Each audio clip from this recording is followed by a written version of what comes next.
یہ اگر فرض کرے کوئی کہے کہ یہ ایک سیاسی پارٹی کی یا ایک وزیراعلیٰ کی کمزوری ہے تو یہ آپ کو غلط گائیڈ کیا جا رہا ہے.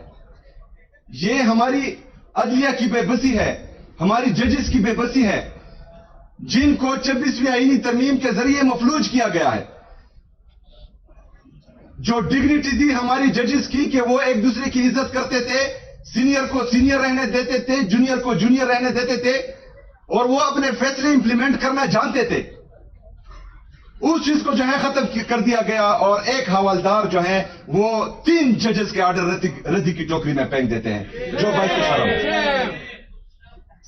ابھی میرے معزز وکلاء, بات یہ ہے کہ آج اگر فرض کرے کوئی اس لیے چپ ہے کہ میرا گھر جل رہا ہے اور آپ کچھ نہیں کہیں گے تو یہ آگ آپ کے گھر تک پہنچے گی, اس میں آپ بھی جھلسیں گے.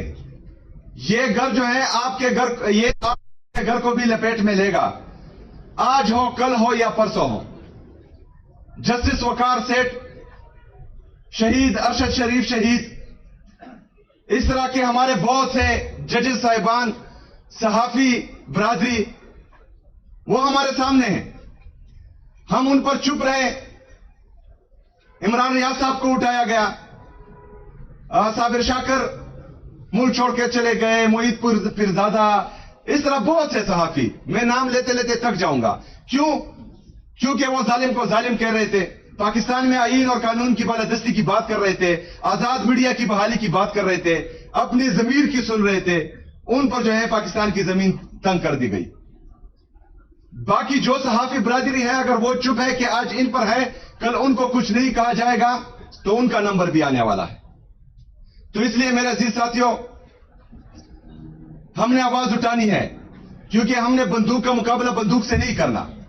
ہم نے بندوق کا مقابلہ آئین اور قانون کے دائرے میں رہ کر تمام وہ حربے استعمال کرنے ہیں جو ہمارا آئین ہمیں اجازت دیتا ہے, اور پاکستان میں جو ہے رول آف لا لانا ہے. آپ لوگوں کا مین کردار ہے. میں نے پرسوں بھی ایک جگہ پر کہا کہ ہمارے معزز ججز صاحبان کو اگر یہ لگ رہا ہے کہ وہ اپنے فیصلے منوا نہیں پا رہے ہیں اور وہ لیٹر لکھ رہے ہیں کہ ان کے فیصلوں میں مداخلت ہو رہی ہے, تو آئیں ہمارے سامنے. یہ وکلاء بہادر وکلاء ہے, انہوں نے تحریکیں چلائی ہیں پاکستان میں آئین کے لیے, پاکستان میں قانون کے لیے, اور بڑے بڑے امر جو ہیں ان کے سامنے ڈھیر ہو گئے ہیں. تو انشاءاللہ یہ وکلاء بھی ساتھ دیں گے, ہم عوام بھی ساتھ دیں گے, اور تمام سیاسی پارٹیاں بھی انشاءاللہ تعالیٰ ساتھ دیں گی, اور پاکستان میں جو ہے ہم آئین اور قانون کی بالادستی لائیں گے انشاءاللہ تعالیٰ.